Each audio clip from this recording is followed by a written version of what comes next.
తీవ్ర ఒడిదుడుకుల మధ్య దేశీయ స్టాక్ మార్కెట్లు ఫ్లాట్ గా ముగిశాయి. ఉదయం నష్టాల్లో ప్రారంభమైన మార్కెట్లు ట్రేడింగ్ ముగిసే సమయానికి స్వల్ప లాభాలు నమోదు చేశాయి. సెన్సెక్స్ 14 పాయింట్లు, నిఫ్టీ 10.95 పాయింట్ల లాభాలతో ముగిశాయి. ఇక బులియన్ మార్కెట్లు సైతం స్వల్ప లాభాల్లో కొనసాగుతున్నాయి. 24 క్యారెట్ల బంగారం 860 రూపాయలు, కిలో వెండిపై 250 రూపాయలు పెరిగాయి. బ్రెంట్ క్రూడ్ ఆయిల్ $96 వద్ద కొనసాగుతోంది.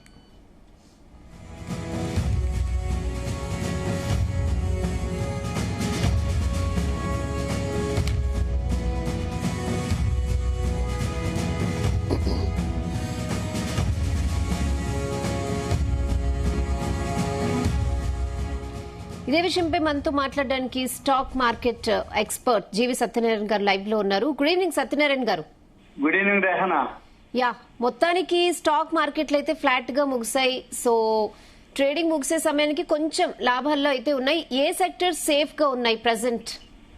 ఓకే, ఇప్పుడు మనం గమనించినట్టయితే వాళ్ళు మీరు అనేటి అన్ని మామూలుగా పెద్దగా ఏమి లేవు, అన్ని ఓవరాల్ గా న్యూట్రల్ గానే. ఇవాళ weekly settlement expiry BSc Sensex Nifty వచ్చి 10.96, బిఎస్సి సెన్సెక్స్ వచ్చి 13.84, నిఫ్టీ 500 45.86.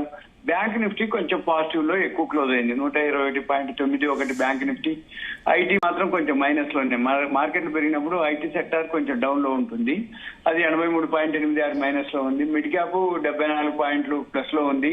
బిఎస్సి బ్యాంక్ ఎక్స్ వచ్చి 141.96 ప్లస్ లో ఉంది. నిఫ్టీ 200 వచ్చి 21 పాయింట్లు ప్లస్ లో ఉంది. నిఫ్టీ 119 ఇవన్నీ ఫ్లాటే. నిఫ్టీ స్మాల్ క్యాప్ వచ్చి 34, నిఫ్టీ బిఎస్సి 500 వచ్చి 68, బిఎస్సి 100 వచ్చి 21. ఓకే, ఇవన్నీ మామూలుగానే క్లోజ్ అయినాయి. ఇకపోతే ఈ బిఎస్సి సెన్సెక్స్ లో ఏవైతే ఉన్నాయో ఒక 12 ప్లస్ లో ఉన్నాయి, 18 మైనస్ లో ఉన్నాయి. 12 కంపెనీలు. టైటా సెకండ్ వన్ వచ్చి ఎటర్నల్, తర్వాత ఐటీసీ, టెక్ మహీంద్రా, అవి కొంచెం టాప్ గెయినర్స్ లో ఉండటం జరిగింది. ఇకపోతే మెయిన్ గుడ్ న్యూస్ ఏంటిదంటే రేపు ఉదయం మార్కెట్లు BSc Sensex weekly opening day ఒకటి, రేపు ఉదయం 10 గంటలకు ఆర్బీఐ రేట్ పాలసీ వస్తుంది అనౌన్స్మెంట్. వడ్డీ రేట్లు ఏం పెంచకపోవచ్చు, న్యూట్రల్ గానే ఉంచే అవకాశాలు ఉన్నాయి. దాంతో మన మార్కెట్లు కొంచెం పెరిగే అవకాశాలు కనపడుతున్నాయి. ఎందుకు అనే దానికి ఇప్పుడు ఇవాళ ఒక అనౌన్స్మెంట్ చేయడం జరిగింది. ఫారెన్ పోర్ట్ఫోలియో ఇన్వెస్టర్స్ కి ఎల్టీసీజీ పన్ను అంటే లాంగ్ టర్మ్ క్యాపిటల్ గెయిన్స్ ఏదైతే ఉందో దాని కింద అంటే ట్యాక్స్ తగ్గియటం అనమాట. అంటే రూపాయిని బలోపేతం చేయాలి అంటే ఏదైతే ఈ ఫిబ్రవరి 28 నుంచి ఇరాన్ అమెరికా యుద్ధం జరుగుతుందో ఆ ప్రభావంతో మన రూపాయి ఎప్పుడైతే బలహీన పడిందో ఆ బలహీన పడ్డ దాన్ని బలోపేతం చేయటం కోసం ఈ విదేశీ పెట్టుబడులు అంటే ఎఫ్ఐఐలు, ఫారిన్ ఇన్స్టిట్యూషనల్ ఇన్వెస్టర్లు, ఎఫ్పిఐ ఫారెన్ పోర్ట్ఫోలియో ఇన్వెస్టర్స్, వాళ్ళు అమ్మకాలకు అంతకుముందు నుంచి అమ్మకాలు పెట్టారు. ఈ యుద్ధం తర్వాత ఇంకా అమ్మకాలు మొదలు పెట్టారు. అప్పుడు ఏమైతుంది, మన రూపాయి బలహీన పడటం జరిగింది, ఆ టైంలోకి రావటం జరిగింది. ఆ రూపాయిని బలోపేతం చేయటం కోసము ఇప్పుడు కేంద్ర ప్రభుత్వం ఇవాళ ఒక అనౌన్స్మెంట్ చేయటం జరిగింది. ఏదైతే long term capital gains foreign portfolio investors ఎవరైతే ఉన్నారో వాళ్ళు పెట్టుబడి ఏదైతే పెట్టేది ఉందో దాని మీద లాంగ్ టర్మ్ క్యాపిటల్ గెయిన్స్ అంటే దీర్ఘకాల మూలధన లాభాల పన్నుని పూర్తిగా తొలగించాలని ఒక నిర్ణయం తీసుకున్నట్టుగా తెలుస్తుంది. ఇది గుడ్ న్యూస్ అనమాట. అది రేపు ఉదయం మార్కెట్ లో పాజిటివ్ గా పెరిగే అవకాశాలు ఉన్నాయి. రేపు శుక్రవారం BSE Sensex weekly opening day ఒకటి. Number 2 reserve bank rate policy ఏదైతే ఉందో వడ్డీ విషయంలో న్యూట్రల్ గా ఉండే అవకాశాలు ఉంది. అది ఒకటి అంటే అనౌన్స్మెంటే అంతవరకే. అంటే మార్కెట్ ఇంతకు ముందు నుంచి అంటూనే ఉంది. ఎందుకంటే అమెరికా మార్కెట్లలో అమెరికా ఫెడరల్ రిజర్వ్ వడ్డీ రేట్లు పెంచితేనే మనం పెంచుతాం. అమెరికాలో వడ్డీ రేట్లు ఎప్పుడైతే న్యూట్రల్ ఉంటాయో మన దగ్గర కూడా న్యూట్రల్ గానే ఉండే అవకాశాలు ఉంటాయి. కాబట్టి న్యూట్రల్ గానే ఉండే అవకాశాలు ఉన్నాయి. అంటే తగ్గించేది లేదు, పెంచేది లేదు, ఎలా ఉంటే అలా. కానీ అనౌన్స్మెంట్ జరుగుతుంది. అయితే ఇన్ఫ్లేషన్ తగ్గడానికి కానీ ఎంత ఇన్ఫ్లేషన్ డేటా ఎలా ఉండొచ్చు అని అంటే ఫోర్కాస్ట్ ఇలా ఉండొచ్చు అనేది. రెండోది మన రూపాయిని బలోపేతం చేయడానికి ఏం చర్యలు తీసుకుంటారు అవన్నీ కూడా రేపు ఉదయం 10 గంటలకి అనౌన్స్మెంట్ జరుగుద్ది. అయితే ఇప్పుడు ఏదైతే ఈ న్యూస్ ఉందో లాంగ్ టర్మ్ క్యాపిటల్ గెయిన్స్ ఏదైతే పూర్తిగా తొలగించాలని నిర్ణయం ఏదైతే తీసుకుర్రో దీనికి సంబంధించినటువంటి ఆర్డినెన్స్ ఏదైతే ఉందో ప్రధాని మోదీ నేతృత్వంలో కేంద్ర కేబినెట్ వాళ్ళు ఆమోదం తెలిపినట్టు నేషనల్ మీడియా వాళ్ళు అనౌన్స్ చేయడం జరిగింది. అయితే ఈ ఆర్డినెన్స్ పైన రాష్ట్రపతి సమ్మతి ఉండాలి. దాని తర్వాతనే ఇది అమల్లోకి వస్తాయని చెప్పేసి అనటం జరిగింది. తర్వాత ఇప్పుడు ఎవరైతే ఈ ఫారెన్ పోర్ట్ఫోలియో ఇన్వెస్టర్స్ ఉన్నారో వాళ్ళందరూ కూడా లాంగ్ టర్మ్ క్యాపిటల్ గెయిన్స్ అంటే ఇండియాలో వాళ్ళ యొక్క పైసలు 1 సంవత్సరం పాటు హోల్డ్ చేసుకునే అవకాశం అన్నమాట ఉన్న వాళ్ళకి. అంటే బాండ్లు అనుకోండి, లిస్టెడ్ షేర్లు అనుకోండి, వాటన్నిటి మీద అంతకుముందు 12.5% లాంగ్ టర్మ్ క్యాపిటల్ గెయిన్స్ వాళ్ళు పే చేస్తున్నారు. ఇప్పుడు ఈ ఆర్డినెన్స్ తోటి ఏమవుతుంది, ఈ షేర్ మార్కెట్ లో ఏదైతే ఫారెన్ పోర్ట్ఫోలియో ఇన్వెస్టర్స్ ఉన్నారో వాళ్ళ యొక్క ట్యాక్స్ మొత్తం కూడా రద్దు చేస్తారు. రద్దు చేసినప్పుడు ఏమైంది, ఆటోమేటిక్ గా వాళ్ళు ఏదైతే బాండ్ల నుంచి కానీ ఏదైతే దాని మీద వచ్చే ఇన్కమ్ మీద వాళ్ళకి పన్ను భారం ఉండదు. కాబట్టి ఎక్కువ మనకి ఇన్ఫ్లో అంటే డాలర్స్ ఇండియాలోకి ఎక్కువ వచ్చే అవకాశాలు ఉంటాయి. దాంతో ఏమవుతుంది, మన రూపాయి బలోపేతం అవుతుంది. ఈ డాలరుకి రూపాయికి మన రూపాయి బలహీనపడటానికి రూపాయి బలపడటానికి కారణం ఏంటిదంటే విదేశీ ఇన్వెస్టర్ల నుంచి మనకి ఫారెన్ రిజర్వ్ ఫండ్ అంటే ఫారెన్ కరెన్సీ ఇండియాలోకి వచ్చినప్పుడు ఏంటంటే సప్లై పెరుగుతుంది. సప్లై ఎప్పుడైతే పెరుగుతుందో ఆటోమేటిక్ గా మన రూపాయి బలోపేతం అవుతుంది. ఇది మెయిన్ రీజన్ అనమాట. అంటే మనకి ఫారెన్ నుంచి ఫండ్స్ ఇండియాలోకి రావాలి, ఆ ఫారెన్ కరెన్సీ. అది రావడానికంటే ఫారెన్ పోర్ట్ఫోలియో ఇన్వెస్టర్స్ వాళ్ళు ఇండియా మార్కెట్ లో ఇన్వెస్ట్ చేయాలి అంటే వాళ్ళకి ఏదో ఒక బెనిఫిట్ కలగాలి. వాళ్ళకి ఏదో బెనిఫిట్ అయితే వాళ్ళు ఇన్వెస్ట్ చేస్తారు.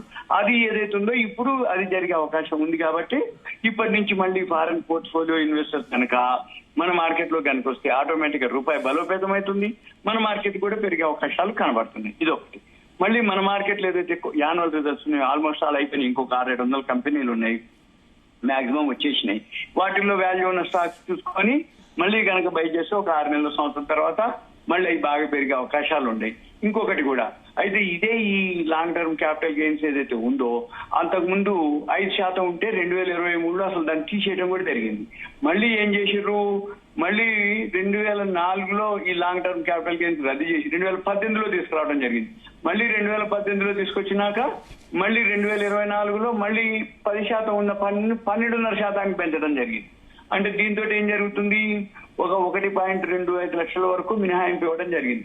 ఇప్పుడు ఏం చేస్తున్నారు, అసలు ఆ 12.5% కూడా రద్దు చేస్తాం అనేది ఒక ప్రపోజల్. అంటే ఎప్పటికప్పుడు ఈ కేంద్ర ప్రభుత్వం ఏం చేస్తుంది, వీళ్ళని బట్టి లాంగ్ టర్మ్ క్యాపిటల్ గెయిన్స్ ఎలా అంటే ఉంచిత లాభమా తీసేస్తే లాభమా, మనకు ఫారెన్ ఫండ్స్ రావాలంటే దాని మీద తీసేయాలి. మన దగ్గర ఎక్కువ అయిపోయినాయి ఫండ్స్, అప్పుడు ఆటోమేటిక్ గా అంతకుముందు లాంగ్ టర్మ్ క్యాపిటల్ గెయిన్స్ 10% ఉంది, 10% నుంచి 12.5%. అసలు 2004లో రద్దు చేసింది, మళ్ళీ 14 ఏళ్ల తర్వాత తీసుకురావడం జరిగింది. అంటే మన దగ్గర బాగా ఫండ్స్ ఎక్కువైపోయి మనం బాగా ఆర్థికంగా బాగున్నప్పుడు ఆటోమేటిక్ గా ఇలాంటివి చేస్తారు అనమాట. అంటే ఇది మార్కెట్ కి హెల్ప్ అయ్యే విధంగానే ఎప్పటికప్పుడు వీళ్ళు ప్లాన్ చేయడం జరుగుతుంది. అయితే ఈ ఇరాన్ అమెరికా యుద్ధం నుంచి మొదలు పెడితే మన ఇండియాలో అప్పటి నుంచి విపరీతంగా ఈ ఫారిన్ కరెన్సీ ఇవి అంటే దారుణంగా వెళ్ళిపోయినాయి అన్నమాట ఫండ్స్ అన్ని. అవన్నీ ఏంటంటే సుమారుగా 2.5 లక్షల కోట్ల విలువైనటువంటి ఈ విదేశీ మదుపర్లు మన స్టాక్ మార్కెట్ లోంచి తరలించడం జరిగింది. దీంతో ఇప్పుడు పన్ను మినహాయింపులు కల్పించాలని ఇంకా పెద్ద ఎత్తున డిమాండ్ రావడం జరిగింది, చర్చలు జరిగినాయి. చివరికి ఇప్పుడు ఈ దీర్ఘకాలిక ఎల్టీసీజీ అంటే లాంగ్ టర్మ్ క్యాపిటల్ గెయిన్స్ పన్నుని రద్దు చేస్తే ఆటోమేటిక్ గా అందరికీ బాగా ఉంటుందనే ఉద్దేశంతో మళ్ళీ కేంద్ర తాజాగా ఈ నిర్ణయం తీసుకున్నట్లుగా తెలుస్తుంది. అయితే దీంతో ఏమైతుంది, ప్రపంచ స్థాయి నుంచి పెట్టుబడిదారులు అందరూ ఎవరైతే ఫారిన్ ఇన్స్టిట్యూషన్ వాళ్ళందరూ కూడా మన ఇండియాలోకి మళ్ళీ రావచ్చు అనేది వాళ్ళ యొక్క సమాచారం. ఇది ఈ మినహాయింపులకు సంబంధించినటువంటిది. ఇంకా అధికారిక ప్రకటన రాలేదు, వస్తుంది. అది ఓకే ఉంటేనే ఇలాంటివి వస్తాయి, లేకపోతే రాదు. కాబట్టి అఫీషియల్ గా అనౌన్స్ చేయలేదు అనేది ఉంది. ఇంకా అప్డేట్ అయినాక ఆటోమేటిక్ గా మన మార్కెట్లు ఏదైతే ఉందో అది రేపు ఉదయానికల్లా మామూలుగానే ఉంటుంది. కాకపోతే ఇవాళ మాత్రం ఈ న్యూస్ అధికారికంగా రాలేదనేది ఒకటి. రెండోది ఏంటిది, ఇవాళ వీక్లీ ఏదైతే సెటిల్మెంట్ క్లోజింగ్ డే కాబట్టి ఫ్లాట్ గా క్లోజ్ అవడం జరిగింది. రేపు ఉదయం ఓపెనింగ్ ఉంటుంది కాబట్టి పాజిటివ్ లోనే ఓపెన్ అయ్యే సూచనలు కనబడుతున్నాయి.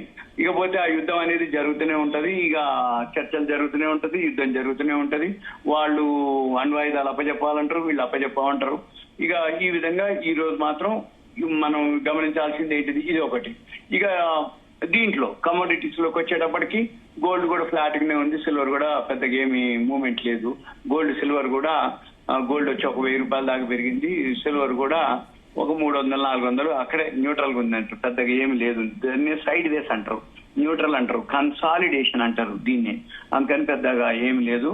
అది కాకపోతే ఈజీఆర్ ఉంటది, అది బెటర్. ఎవరైతే గోల్డ్ కానీ ఏదైనా ఇన్వెస్ట్ చేయాలనుకుంటే ఈజీఆర్ కొనుక్కుంటే బెటర్. అది ఇంకా కొన్ని చాలా ప్లాట్ఫామ్లు ఇంకా అప్డేట్ చేయలేదు. అప్డేట్ అంటే వాళ్ళ ప్లాట్ఫామ్ లోకి ఇంకా రాలేదు. అవన్నీ నెక్స్ట్ వీక్ అలా వస్తుండొచ్చు. అప్పుడు మనం ఇంకేదైనా ఉంటే అది దాని గురించి ఆల్రెడీ చెప్పడం జరిగింది. ఇంకొకసారి ఇంకా కావాలనుకుంటే వాళ్ళ యొక్క బ్రోకర్ ని కనుక్కోవాలి. వాళ్ళు ఎవరైతే ఈ వీడియో వింటున్నారో ఇది న్యూస్ ఈ రోజుకి. కాకపోతే ఏంటంటే మనం రేపు మార్కెట్లు ఓకే పాజిటివ్ లోనే ఓపెన్ అయితే అమెరికా మార్కెట్లు ఓకే. అంటే జనరల్ గా ఏం జరుగుద్ది అంటే మనం ఫాలో అయ్యేదంతా వరల్డ్ మార్కెట్లను బేస్ చేసుకొని ఫాలో అవుతాం. వరల్డ్ మార్కెట్లు పాజిటివ్ లో ఉంటే ఓకే. ఇప్పుడు యూరోపియన్ మార్కెట్లు రన్నింగ్ లో ఉన్నాయి, అవి ఓకే పాజిటివ్ లోనే క్లోజ్ అయినాయి, రన్నింగ్ లో ఉన్నాయి. ఏషియన్ మార్కెట్లు మాత్రం మైనస్ లోనే క్లోజ్ అయినాయి. కానీ మన మార్కెట్లు న్యూట్రల్ గా క్లోజ్ అయినాయి. అంటే ఒడిదుడుకులు మామూలుగానే, అంటే పెద్దగా మూవ్మెంట్ లేదు ఇవాళ ఎక్స్పైరీ కాబట్టి మనం అది చూడాలి. ఇక ఈ రోజు రాత్రికి అమెరికా మార్కెట్లు ఎలా ఉంటది, మళ్ళీ రేపు ఉదయానికి ట్రంప్ ఏం చెప్తాడు, ఇరాన్ అమెరికా వాళ్ళు ఏమంటారు, దాన్ని బట్టి మళ్ళీ రేపు ఉదయం మళ్ళీ మార్కెట్ పాజిటివా నెగిటివా న్యూట్రలా అనేది ఉంది. కానీ ఓవరాల్ గా అయితే మన మార్కెట్లకు పాజిటివే. ఏది ఈ లాంగ్ టర్మ్ క్యాపిటల్ గెయిన్స్ మీద ఏదైతే ఉందో అఫీషియల్ న్యూస్ రావచ్చు, వచ్చింది అనగానే ఒకసారి మళ్ళీ మన మార్కెట్లు పాజిటివ్ లోకి వెళ్ళిపోతాయి. దీంతో పాటు ఎఫ్ఐఐలు కనుక బయింగ్ లోకి వచ్చేస్తే ఇక మార్కెట్ మళ్ళీ మామూలుగా పచ్చగా ఉంటది సింపుల్ గా. ఓకే సత్యనారాయణ గారు, థ్యాంక్ యూ.